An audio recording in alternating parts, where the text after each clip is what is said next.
Hey guys, it's Anthony. Wanted to do this video for a few weeks now. Want to do it before it leaves my brain. So I had a friend ask me for help with this puck lock. This is apparently a company that makes high security or higher security puck locks, and this is not that high security of a lock, although I thought it might be at first when I didn't recognize it. But they've stopped making it since. So anyway, it was a lost key situation. So basically, I was asked if I was familiar with this kind of lock, if I could help get it open without, before they cut it off. I said, yeah, I don't know, I said it's probably tubular, because I was going for a cell phone picture. It's probably tubular, but it's a little wonky because it doesn't have the notch in the center like most tubular locks do. So, compared to this, there's no notch in the center post there. So that kind of threw me off a little bit. I said I'd look into it, and it was actually upside down. I made a few attempts. The first time, I was on my back, looking up at the sky, trying to see these little pins, and that didn't work so well. But I was actually able to impression it using basically one of the various impressioning tools. But let's see. So I have a sort of a semi-outline before I get into that. So this, I called it a notchless, or the standard, referring to this notch here in the center post. It's not here. So when I was trying to find information about this stuff, I was Googling notchless tubular locks and didn't really find much. And then the keys, also, a regular tubular key has a little notch on the inside to match the notch that I just showed you on the lock there. So but that's not the case with this, because if you try to insert a regular tubular key, it can't go because there's no notch for it to fit into. So instead, it has keys that, unsurprisingly, have, well, you can't really say it doesn't have a notch. I guess you'd say Nib-less or Nub-less if, the regular tubular key, if that little thing on the inside, I guess you call it a nib, is sort of the phrase I ended up using. But anyway, so so they're not that common, but they're also not unheard of, tubular locks like these. They use a slightly different tensioning mechanism. I think there's like an inner ring inside or something. Whereas I guess with a regular tubular lock, tension is done off of this. It's not entirely clear to me, but it's different. The two best known in my research of these notchless tubular locks, there's one called Pengcheng, Pengcheng, and Meroni is another well-known or better known of those. But there are also a bunch of knockoffs and whatnot. BosnianBill a number of years ago did a picking video on them, which actually was a pretty good video. He talked about it. He picked a bike lock which was pretty much identical to this one, except the one he picked was called MintCraft, and I found this ProSource one basically when I was trying to find the same lock that BosnianBill picked. I could not find MintCraft, but I found ProSource, and it looks exactly the same. So welcome to the world of Amazon frequently changing names. So anyway, so that was interesting. I guess I don't need to keep this around anymore. I just wanted to show the name, and I don't even need that. But in my effort to understand this, I bought, I thought, well, if it was not really situated in a place that made it easy for me to work with, but so I bought, something similar, and so I ended up single pin picking this, holding it in your hand in a nice, well-lit room. sitting up at a normal angle is a lot easier than lying on your back and staring up at a sky and trying to single pin pick at an awkward position. But so, and then I even tested a theory about making a key. But anyway, so yeah, BosnianBill I think did a video on the MintCraft bike lock, which is very similar to this ProSource one. That was about 5 years ago, according to YouTube. And then one of LockpickingLawyer's earliest videos, video number 224, which was 7 years ago, was for a Cobra lock, which also has no notch in the middle. I forget Cobra. So the BosnianBill video was number 1414, so 1414. BosnianBill at the time, 5 years ago, called them new style tubular locks, but I don't think they ever really caught on widely. So anyway, that's kind of the background. And so this is just kind of like my last few videos, a gathering of all the stuff I picked up along the way before it drains out of my brain. So I mentioned that I was able to get it with impressioning because my efforts to do the single pin picking failed, but BosnianBill actually said you can't impression them because there's no way to get tension. But turns out that's not actually true. I think you end up tensioning off the other pins, or it's not really clear. But let's see. So I have an older Southord 7-pin tubular lock, and then I also have this Covert Instruments one. The Covert Instruments one, it's actually good that I picked it up because I will link to the video, but the how-to video for that, which I will link to, but they also give you a little sticker for, but basically shows you how to remove the roll pin, I guess you'd call it, this thing. Well, it shows you how to move it. This is currently in the... It is in the 7-pin configuration, because one of the things I wanted to share was, so most of these tubular locks have 8 potential sides. It's like a stop sign. But when the notch or the opening for like most tubular locks it's essentially, if you count these pins, you got 7 around there, but this notch or this opening kind of sits in one of those spots, or one of the sides of the stop sign, if you will. So that takes up one of the 8 possible signs of the stop sign, leaving 7 others. So that's how it's 7-pin.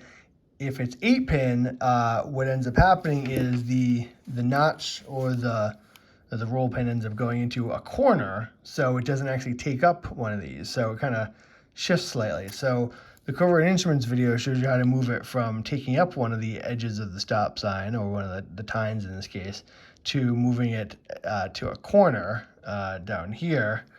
So you're moving it from the side of one of the stop signs to like a corner of 2 sides. But anyway, or you could just not put it back in. And I will point out that newer versions of the Southord tubular pick also let you move or remove this. I discovered in my searches. So basically, once you remove that pin, the roll pin, you can just insert it. I just put it back. I really don't want to take it out, but trust me, you basically, you'll see it in the video I linked to, but you basically undo this, and then you can kind of just pull it out. You have to take off the handle and stuff, but yeah, basically you just pull it out and set it aside. And then, one tip I did want to impart was I found it useful to use a marker, and the vast majority I've never even seen the 8-pin tubular lock, and I know there's like variations of the 7 and 8-pin, there's like offset, this and that, but for the most part, most tubular locks that you'll run across, if you run across any of them, will be what I call the standard 7-pin, where the roll pin takes up one of the sides, leaving 7 others. And I think it is useful to, since that is almost certainly what you will encounter, to make a little mark on the tine that, I say tine, fingers, little picking fingers, that is not going to be, that corresponds with the roll pin, so that you kind of can tell, because if you're holding it like this, you can't really see where the roll pin is, but it is helpful if you make a little mark, because that finger will not be used for depths. That corresponds to the pin that goes into the lock, which I can actually show you on that standard lock. I have to find my cap. Here we go. So yeah, so you can probably see that mark corresponds with that roll pin. That's just a little tip that I found to be helpful. And then, you know, this is the standard lock, but, and then you can see that the mark goes with the roll pin, and then, you know, you tighten this somewhat, and then you kind of, you know, go back and forth like the usual impressioning, and it works just like, I don't know if I flattened it out to begin with, but anyway, you can see how that process goes. There's many videos on how to do impressioning tubular locks, or picking, they call it, but it's really impressioning. Anyway, so I'm not going to do that, but I did want to point out the trick about just making a little mark there on the roll pin finger. Let's see, so I'm looking at my list of stuff. Let's see. Yeah, so when you do the impressioning, you know, the fingers end up at different lengths. You know, I almost feel like I should do the impressioning just to sort of have that, just to be able to show that. But basically, it's always tough to, you know, to get it to the right firmness there. But I don't even know if this is like a quote good tubular lock. But anyway, so yeah, I don't even know. Oh, wait. I kind of don't. This is not part of the plan. This is going to be a long video. Oh, it worked. So, you know, once you get it, then you tighten it up, and now you have basically a working key. So let's just pretend. So this actually brings up one of the things I wanted to point out. Maybe it did turn, but wait. I kind of got it. It's not perfect, but it's good enough. So one of the things I want to point out is that once you pick it, just like with a standard tubular lock, when you pick the notchless one, and I think even more so, there can be a tendency to be so excited that you just kind of like stop and pull it out, but then you're pulling it out in the picked position, which is not great. So I'm going to try to turn this back. Yeah, I think I did screw it up. Yeah. Anyway, I did turn, but anyway, I don't want to bog this video down. I mean, I could redo it, but all right, fine, I'll redo it. Of course, now I've probably done exactly what I said you shouldn't do, which is I left it in the picked position. So I don't know if it's easy to recover from it here, but anyway, so yeah, that's what you don't want to do, and you really don't want to do it. It's not quite as bad with this because, yeah, see, with this you have the inner notch, so you can recover a lot easier. But when you don't have the inner notch, there we go. All right, I kind of don't want to get bogged down with this. It did turn for a second there. Did it turn again? No, I don't even know. But this is, it's just as easy to screw up and pull it out. In fact, it must be so common that the Covert Instruments video, short though it is, actually mentions in sort of a semi-salacious way, don't get excited and pull out too early. Very funny, McNally. But so anyway, yeah, so we'll just pretend this worked and I didn't leave it in the picked position, yada yada. And then, so it's the usual thing where you tighten it down and now you can measure your depths. My method of measuring is, I like to draw a little stop sign, and then, you know, this is kind of basic stuff about tubular impressioning and tubular locks and whatever, but, you know, I prefer these Lego style gauges, but you can also use the Christmas tree style gauge. Minor note, they are this Lego style, as it says, well, this is from Red Team Tools, but this is the Fort Lock scale. When we get to cutting tubular keys in a second, we'll mention briefly the HPC Pocket Cut Up, which is a handheld tubular cutter. Even if you don't buy that, which I wouldn't blame you for, it's like $400 or more. The manual, which you can find online, has a handy little scale at the bottom of page 1, which shows the equivalence between the Fort Lock scale and the Chicago 8th scale. So that is useful just to know, which scale you're using.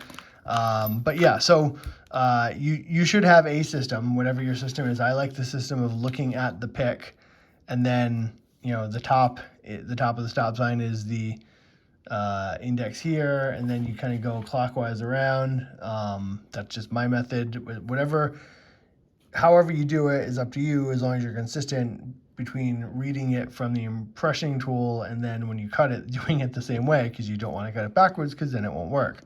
But yeah, so you basically go around and you say what's the depth. In this case, it gets, let's see, definitely, you try to line it up. Nope, that could be, looks like that would be a 6. It just reaches the 6. The little Lego thing just goes far enough. The Christmas tree tool, I didn't really understand it quite that much. And then I don't know if I saw it in a video or it just kind of clicked. I think I saw it in a video. I did finally buy one. The blue one from Red Team Tools, the Lego one, is Fort Lock depth.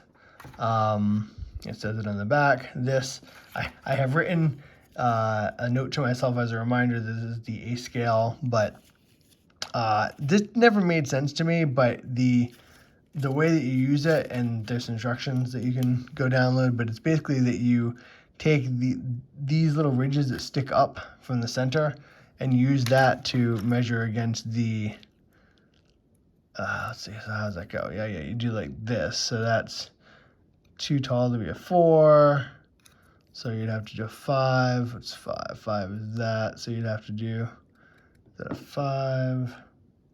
That might be a 5, according to, remember, scale is A scale. So anyway, that's the amount that this sticks out from the trunk is, that's why this is a 1, this is a 2, this is a 3, this is a 4, 5, 6, 7, 8.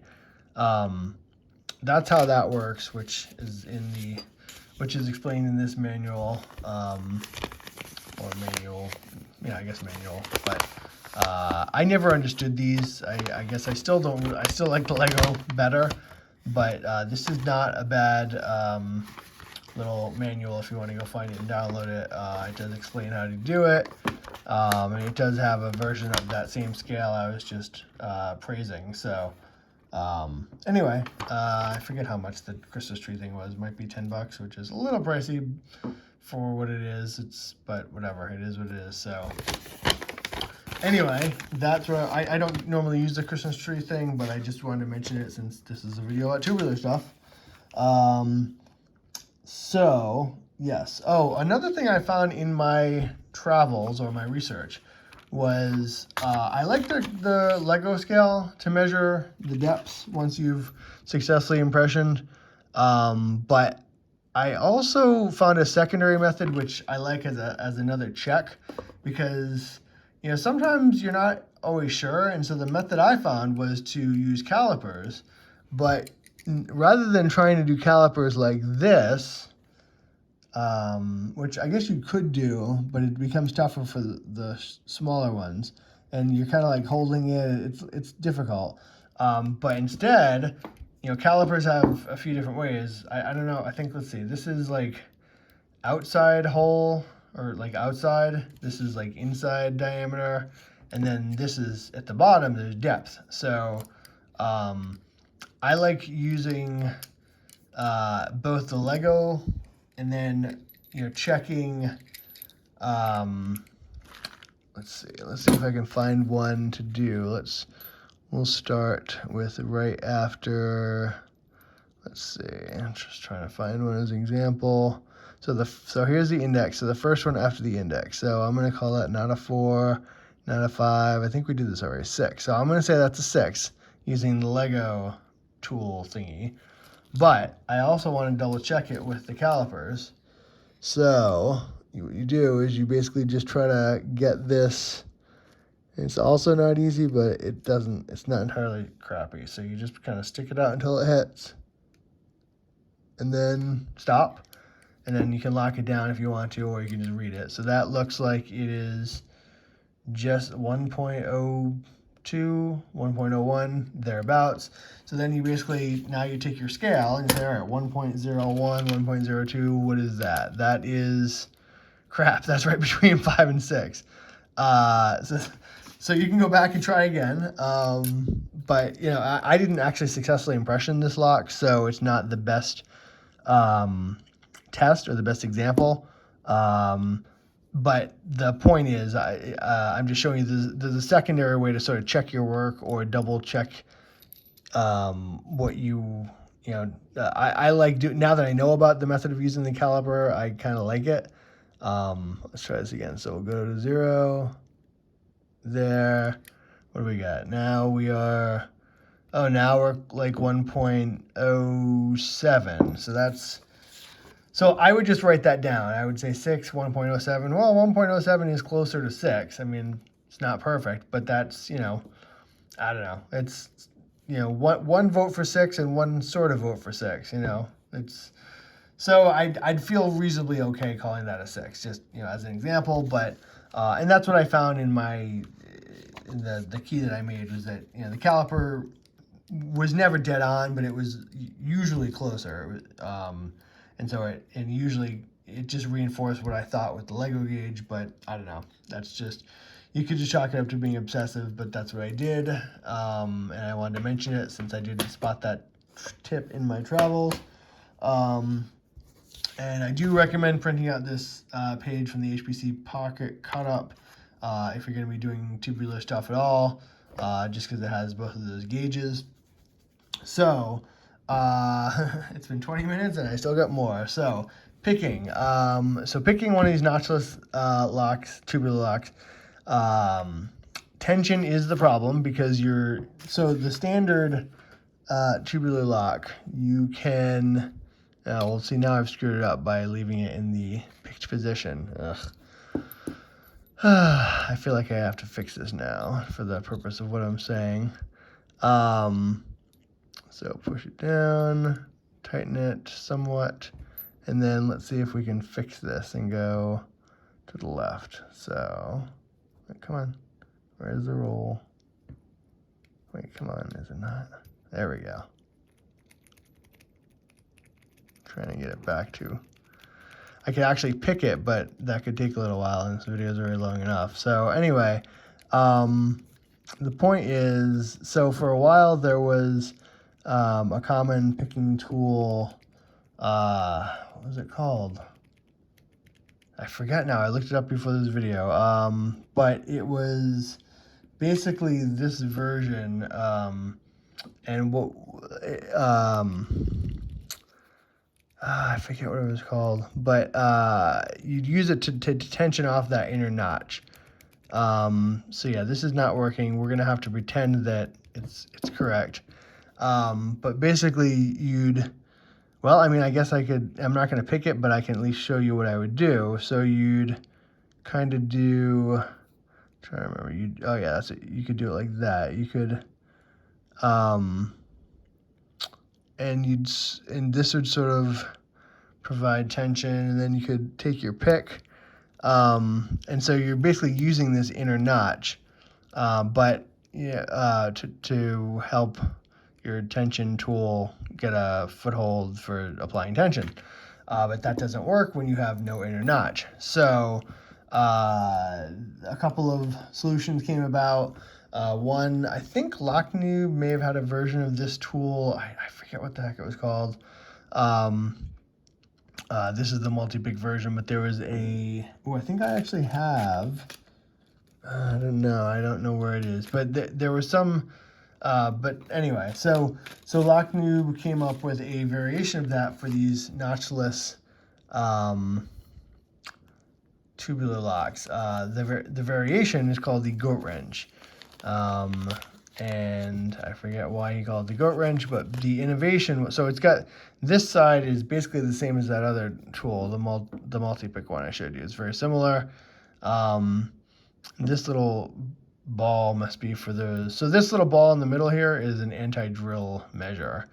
So you just can't, you know, do a drill straight down the middle. And I think that's what that little notch is for. But of course it won't work on this because there's no inner notch. But the goat wrench, so this side of it is for a standard tubular lock, like this one, and then Yeah.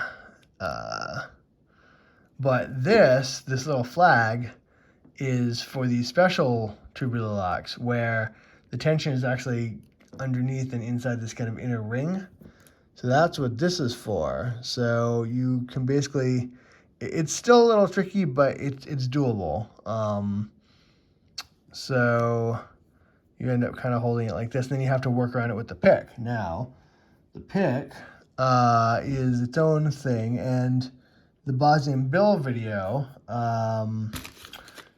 well, the standard advice is to use a broken pick, and I have not yet had a broken pick, but I did have some crappy picks that I picked up from some conference or someone gave them to me. I forget where, but so I had this crappy snowman pick. It was the standard snowman double ball, and never really used it. It just wasn't that great. They use crappy picks at conferences because new pickers are so brutal. So I just took a pair of pliers, you know, the little part in the middle that's a little snippy, and I snipped off just before the ball.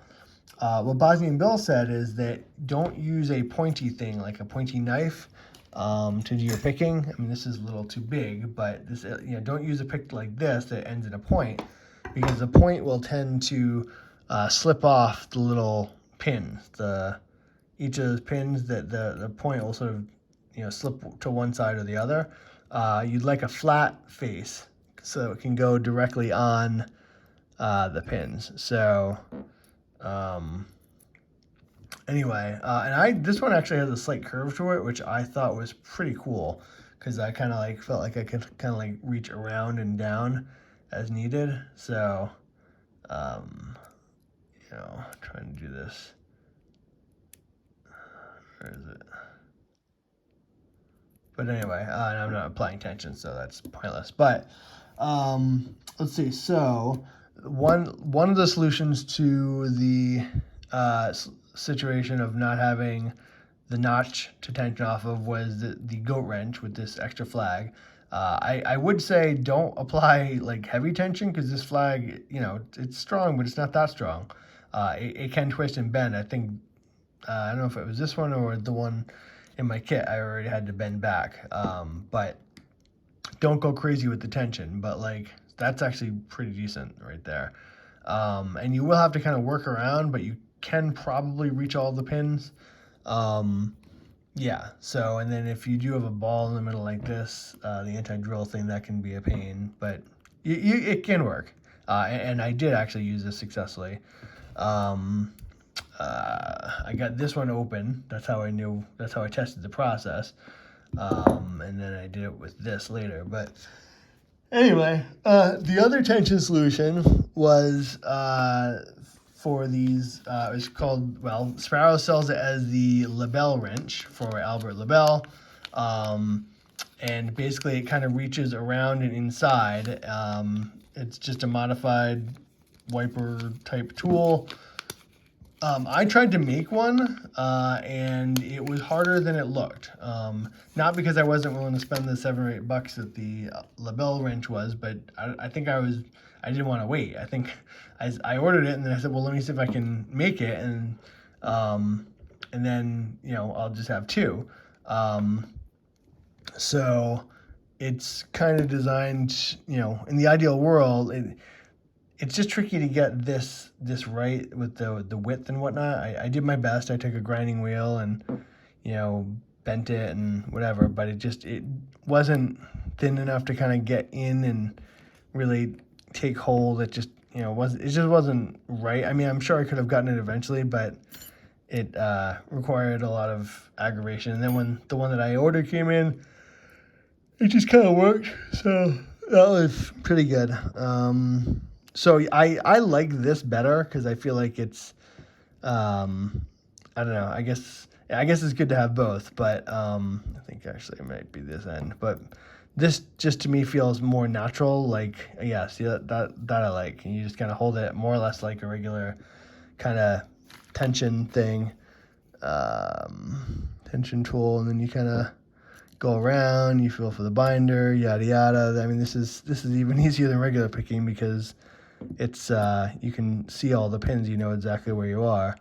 I don't actually want to pick this because then it'll be one off and I'll have to pick it back later, but you get the point. So I like the label wrench, but there is one case where you'd need to use the goat wrench instead. So what I discovered, let's see. So I'm just looking at my notes here. So I may have mentioned that when I did impression this and get it off, and then my task was, well, it wasn't my task. I chose to do it, but my goal was to make a key. But my first attempt at making the key, actually my first two attempts, were foiled because I didn't realize it, but I had pulled out in the picked position. I thought I had brought it back, which is another reason that mark on the impressioning tool is helpful. Where's that mark? Yes. To help you to bring it back to, the original position before you pull it out.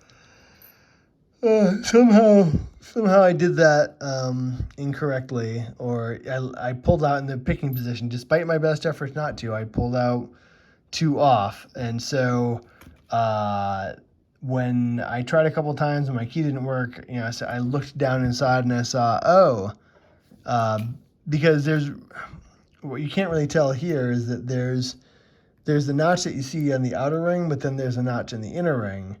And I saw that there was kind of like a notch like over here, and I said, I don't think that should really be there. I mean, it makes more sense when you hold a light to it, but it just looked off, and I said, I think I pulled out in the picked position, so I need to get it back. Now, I tried the impressioning tool several times, because in theory it should work, but it didn't, and I don't know why, but anyway.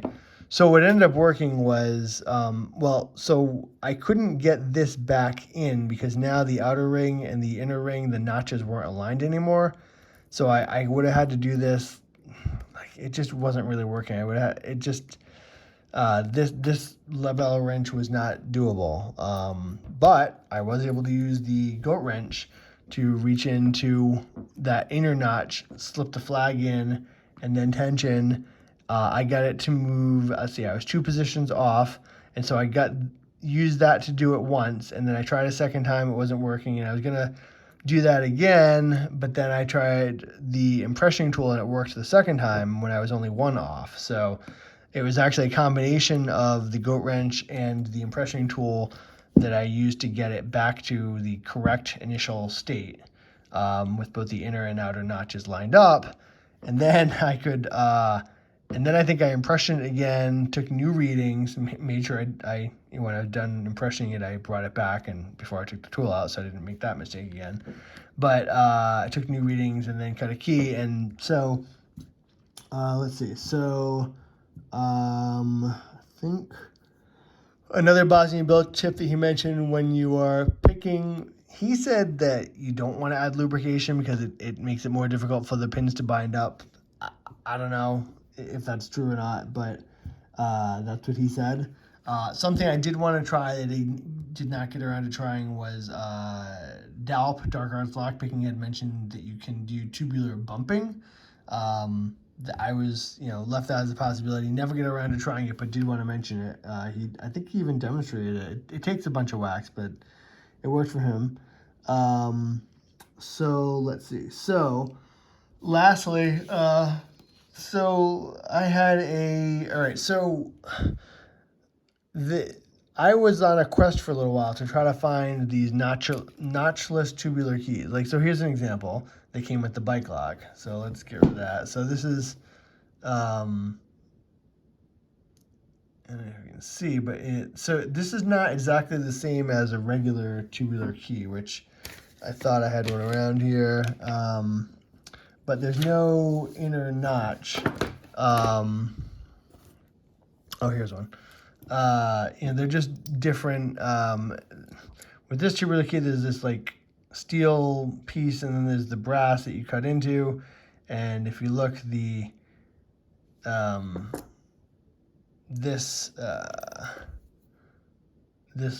nib is actually, or nub is part of that, the thing that's on top. So that was interesting. But anyway, we'll get to that in a minute. But I tried high and low to find Nib-less tubular keys, because I thought, oh, they must sell them, because clearly there are locks like that, so they must sell keys like that. Turns out not so much. The only ones I found were from Blue Dog. They were like $7, $8, $9 a key. They were called Meroni keys. I think it was BD729. I did buy a couple, and then when I got them, I found out that they were steel, which is not really what I wanted to cut with my pocket cutter. So that was kind of a pain in the ass. I didn't cut them correctly, or I cut them with the wrong measurements and yada yada. But what I will say is, so this is the Red Team Tools cutter. I'm going to do a separate video on that. But this is the Red Team Tools version of the Clam 747, which is itself a knockoff or cheaper version of the HPC Pocket Cut-Up, which I think is TKM90. Yes, TKM90 is the HPC Pocket Cut-Up. But yeah, so this is a handheld cutter, and this little piece of plastic is meant to hold a tubular key so that your hand doesn't get all busted up. And when you hold it like this and you're cutting it anyway, so it doesn't dig into the palm of your hand, which is great, except the Meroni keys were a little bit too big. So I ended up finding a piece of wood while I was walking the dog, and cutting it and sanding it down, and I think I don't know if this was a Dremel or what, but basically it fit the bigger head of the Meroni key, and then I used that to hold it, and it was very painful. My hand was hurting for days, and the key didn't work on top of it. But anyway, that's what I did. So these are standard 139B, or sometimes they're 137B, or 1137 tubular keys. So I posted on Reddit, hey, I'm trying to buy these Nib-less tubular keys. Where can I get them? And I thought the locksmiths of our locksmith would make a joke or two, and then someone would eventually tell me, and maybe I'd be lucky. But nope, nobody knew. And one person said, every fiber in my being is telling me to grind out the inner notch, or the inner nub. So I was open to that, but my fear was that if I ground that out, this whole thing would fall apart, because you can see there's kind of two pieces here. There's like the handle, and then there's the tube in which the cuts are made around that circle. So I was afraid if you ground that out like that it would fall apart, but I don't know. At that point, I had run through my 2 steel keys, and I didn't want to pay more. Plus, yeah, anyway, so I did actually grind it out. So on that note, so I had there's Dremel attachments that are these were two brands, and yeah, they're used for sharpening chainsaws, but the important thing is they are tubular shaped. 3/16 fits in very nicely with a tubular key, and so yes, so a couple things about that. So I recommend making a mark. That's a mark I made with the Sharpie, so that you don't go and start to hit the end, so you know when to sort of stop. And let's see, so put the key in a vise, and then this should go to like the middle range, not slow and not fast, although I guess if you were going to err on one side, you could err on the side of fastness, but too slow, and I found it would sort of bounce off the key and sort of just, yeah. So I'd go for medium speed, and mark the depth like I said. Use eye protection, of course. So you hold this in the vise and use two hands to lower it down in the middle when it's not touching anything, and then kind of force it against that nib, and it'll eventually grind it down. So make your cuts first. Don't grind the nib and then make the cuts. Make the cuts and then grind the nib as the last step. And let's see. So I did that, and let's see. I think we're getting close to the end here. So yeah, I think that might be it. Let's see. Yeah, I think that's about it. So and if you can see, it's still slightly there. It's not like completely ground down like all the way, but I'd say it's probably 90% gone. You don't want to actually damage the key itself. I have a few bouncing around things there. It's out of focus, but you can get the out of there.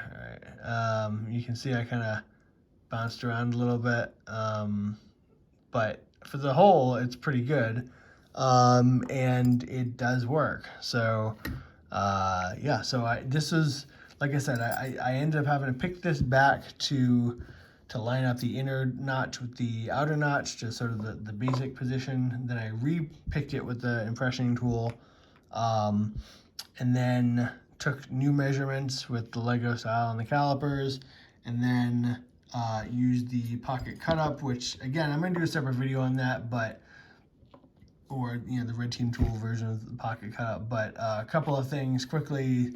They have a notch for the 7-pin, which is on a side, and a notch for the 8-pin, which is between sides. Again, most of the time you're going to run into the 7-pin, so just I made a little mark with a Sharpie there, and then I also made a mark with the place that the cutter comes up, just to make it easy. So anyway, so yeah, and just do a sanity check so that you make sure you're cutting in the order that you noted your depths on. So you want to cut it the correct way rather than backwards, and then go around and cut it. And then when the cuts are all done, grind out the nib, or like mostly grind. I'd say bring the lock with you, like if possible, when so that you can grind out, test it, and if it's still a little tight or whatever, then you can do a little more grinding. But yeah, it does fit on, it does go, and it opens. So that was the story of that. So 42 minutes, not too bad, not too good, but thank you for watching, and I hope this is helpful to someone, and hopefully some of the links to other videos that I put will also be helpful. Thank you.